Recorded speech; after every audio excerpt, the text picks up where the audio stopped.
সেখানে দেখাবো কি করে?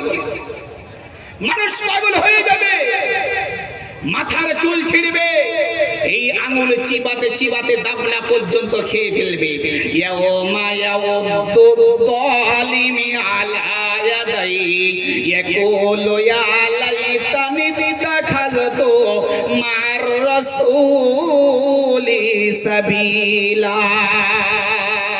সেই দিনে মানুষ বুক ঠুকবে, মাথা ঠুকতে ঠুকতে মাথা ফাটিয়ে ফেলবে, চোখের পানি ফেলতে ফেলতে রক্ত বের হবে, হাত চিবাতে চিবাতে দামড়া পর্যন্ত খেয়ে ফেলবে আর বলবে আল্লাহ কত ভুল করে এলাম, দুনিয়াকে চিনেছিলাম আখিরাতকে চিনতে পারিনি, দুনিয়ার আধার কার্ডকে মান্যতা দেওয়ার জন্য সব সেরেছি, ভোটার কার্ড সেরেছি, আইডেন্টি কার্ড সেরেছি, ডিজিটাল কার্ড সেরেছি, পাসপোর্ট কার্ড সেরেছি, এ টু জেড নিজের সব কাগজকে ফেয়ার করে রেখেছি, আজ আখিরাতের কাগজ ফেয়ার করতে পারলাম না। আমার আল্লাহ তাআলা বলেন চলো আলাদা হয়ে যাও, আলাদা হয়ে যাও, আলাদা হয়ে যাও, এক জায়গায় নয়, সব আলাদা। পাগলের মতো ছুটবে, দেখা যাবে এদিকে বিবি এদিকে বাচ্চা, আলাদা দুটো দল, একটা কাফেরদের দল, বেঈমানদের দল, আর একটা ঈমানদারের দল, সব আলাদা থাকবে। চলো আলাদা হয়ে যাও। তাহলে সেই দিন কে নাজাতের পাহারা দেবে? কাকে খুঁজবেন সেই দিন? কাকে খুঁজবেন? আজ যে নেতারা আমাদের ফর্মুলার দিচ্ছে, কোন নেতা সেদিনই পাওয়া যাবে না। যদি সেই দিনই কোন নেতা পাওয়া যায় বিশ্বনবী মুহাম্মদ রাসূলুল্লাহ ছাড়া, সেই দিনে কোন নেতা সেদিনই পাওয়া যাবে না। নারে তাকবীর! আরো চেঁচিয়ে বলেন না নারে তাকবীর! আচ্ছা আমার ভাইয়েরা, আমার বাপজিরা, আমার আলোচনা ঠিক আছে তো? এই আলোচনা চলে যাক। তবে আপনাদেরকে আলোচনার আগে আরেকটা জিনিস আমি শুনিয়ে রাখি। আপনারা বলেন বিশ্বনবী মুহাম্মদ রাসূলুল্লাহ সেই দিন আমাদের ওই হওয়াল্লাহ পরিস্থিতি বাঁচানোর জন্য তিনি একাই দাঁড়িয়ে থাকবেন, তার কথা আমাদের শোনা দরকার আছে কি না? আছে। তাহলে আমার নবী সাল্লাল্লাহু আলাইহি সাল্লাম বলেছেন আমার উম্মতরা একটা একটা সুন্নাত জিন্দা করবে, 100 শহীদের সওয়াব তার নামায়ে আমলে লেখা হবে। এটা বিশ্বাস করেন তো? তো আমার নবীর কথা যদি বিশ্বাস হয়, আমার নবী সাল্লাল্লাহু আলাইহি সাল্লাম বলেছেন কোন জায়গায় যখন দ্বীনি মজমা হবে, কোন দ্বীনি আলোচনা হবে, কোরআনি আলোচনা হবে, সেখানে যদি ফাঁকা জায়গা থাকে তাহলে সুন্নাত আদায় হবে বলে মনে হয়? সুন্নাত আদায় হবে। এই জন্য আমার নবীর কথা কারা মানে, সেই দিন আমার নবীর সাপোর্ট কারা নেবে, সেই দিন আমার নবীর হাতে হাউজে কাউসারের পানি কারা পান করবে, সেই দিন আমার নবীর সামনে কারা দাঁড়াবেন। হে মুসলমান বাপজিরা, আমার নবীর কথা যদি মানেন তাহলে আপনার সামনের জায়গাগুলো একটু পূরণ করে নেন, একটা সুন্নাত জিন্দা হবে। সামনের ফাঁকা জায়গাগুলো একটু পূরণ করে নেন, নেন মাশাআল্লাহ। আসেন একটু সামনের জায়গাগুলো পূরণ করে নেন। দেখেন না ওয়াজ চালু হয়েছে, আরো এবারে আওয়াজ হবে। এটা সুন্নাত এটা জিন্দা করেন। আসলে সুন্নাত সহজে জিন্দা করতে চায় না, সহজে আমরা সুন্নাত জিন্দা করতে চাই না।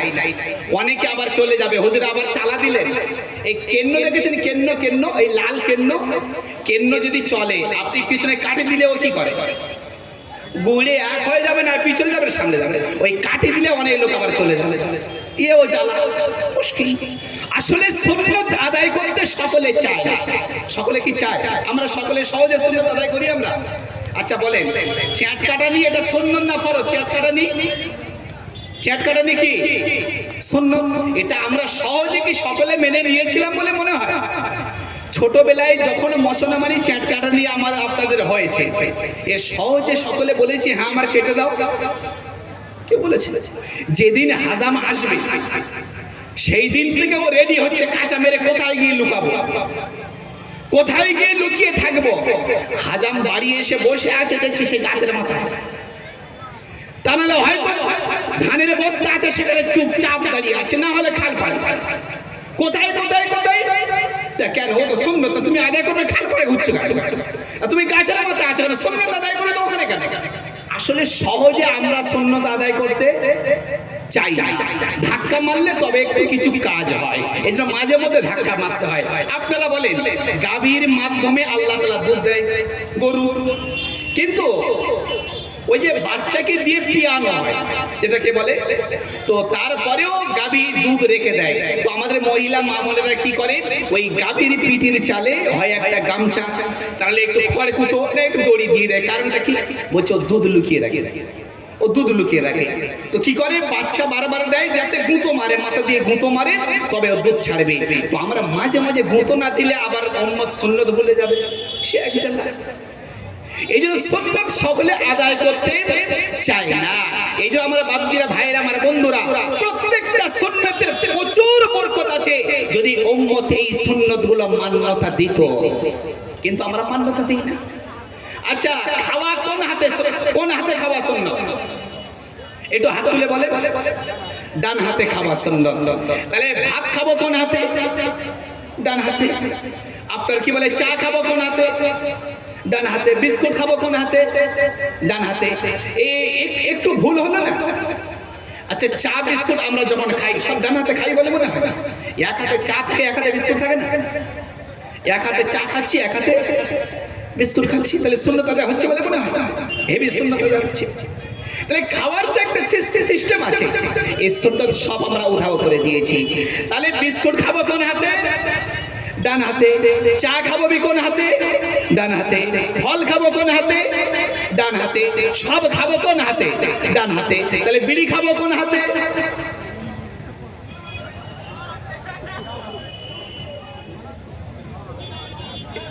কোন হাতে বলো? ডান হাতে। আওয়াজ হচ্ছে ডান হাতে, তার মানে বিড়িও খাবে। বিড়ি খেয়ে খেয়ে এক একজনের পেটটা পুরো একটা একটা দোকান তৈরি হয়ে গেছে, দোকান, বিড়ির দোকান। সুন্নত আদায় হচ্ছে, ডান হাতে বিড়ি খাচ্ছে বলে এই সুন্নত আদায় হচ্ছে। কি আশ্চর্য! এই জন্য সুন্নত, হার সুন্নতের মধ্যে বরকত আছে। চেষ্টা রাখবেন এই সুন্নতগুলো আদায় করার জন্য। আসলে যেখানে ছিলাম সেখানে চলে যাই। তাহলে সেই দিন বিশ্বনবী মুহাম্মদ রাসূলুল্লাহ সাল্লাল্লাহু আলাইহি সাল্লাম ছাড়া সেই দিনে কেউ কাউকে চিনবে না, সব পাগলের মতো ছুটবে। হযরতে বাপ আদম থেকে নিয়ে ঈসা নবী তাক সকলের কাছে ছুটবে। মুসিবতের দিনে, পেরেশানির দিনে মানুষ পাগল করা হয়ে সব সাহায্যের জন্য, কাগজ সারার জন্য, নাজাত পাওয়ার জন্য লাইন দিয়ে সব দল দল বাবা আদম নবী হযরত আদম আলাইহিস সালামের কাছে গিয়ে বলবে, আব্বা আজ বড় বিপদে পড়ে গিয়েছি গো আব্বা, আজ কোনো সাহারা নাই, তুমি আমাদের বাপ, আমাদের কাগজগুলো দেখো। সেই দিনে তোমার আমার আদি পিতা হযরতে আদম বলবে, না আমি তোমার কাগজ দেখবো কি করে, আমার নিজের কাগজের ভুল ছিল, তাই আল্লাহ তাআলা জান্নাত থেকে আমাকে বের করে দিয়েছে। খবরদার আমার কাছে নয়, তোমরা সব লাইন দিয়ে চলে যাও, হযরত নূহ নবীর কাছে চলে যাও। ও মুসলমান বাপজিরা, সোনার লালেরা, সকাল থেকে সন্ধ্যা পর্যন্ত সকলের হাতে ব্যাগ আছে না নাই? সকলের হাতে কাগজ আছে না নাই? ওরে কাগজ নিয়ে এর কাছে যায়, ও পাঠিয়ে দেয় ওর কাছে যা, ও পাঠিয়ে দেয় ওর কাছে যা। হযরত আদম পাঠিয়ে দিলেন নূহ নবীর কাছে চলে যাও। হযরত নূহ নবীর কাছে গিয়ে পাগলের মতো মানুষ কাঁদবে, নবী আমাদের বাঁচাও, বাঁচাও, বাঁচাও, আমাদের কোনো সাহারা নাই। নূহ নবী বলবে, না না না, আমি আমার ছেলে কেনানকে নৌকায় তুলতে বলেছিলাম বলে আল্লাহ ধমক দিয়ে বলেছেন, নূহ নবী খবরদার, তোর ছেলে কাফের, কাফের কেউ ঈমানদারের নৌকা তুলবি না, আমার আল্লাহ আমাকে ডেকেছে। সেই দিনে যদি বলে, নূহ তুই নিজে ভুল করেছিলিস, কি করে তুই খাতা দেখলি, কাগজে কি করে সারলি? ওরে তোমরা চলে যাও, চলে যাও, হযরত ইব্রাহিম নবীর কাছে চলে যাও। ওরে মানুষ কাগজে সারার জন্য, ওরে সেই দিনে মানুষ ক্লিয়ার পাওয়ার জন্য কাঁদতে কাঁদতে কাঁদতে কাঁদতে খাওয়া থাকবে না, পানি পানা করা থাকবে না, সব দল দল দল দল হযরতে ইব্রাহিম নবীর কাছে গিয়ে বলবে, হুজুর আপনি হলেন সাম্মাকুমুল মুসলিমিন, মুসলমানের জাতির পিতা, আপনার কাছে এসেছি, হযরত আমাদের জন্য একটু ভাবুন। হযরত ইব্রাহিম বলবে, না না, আমি কি করে ভাববো বলো?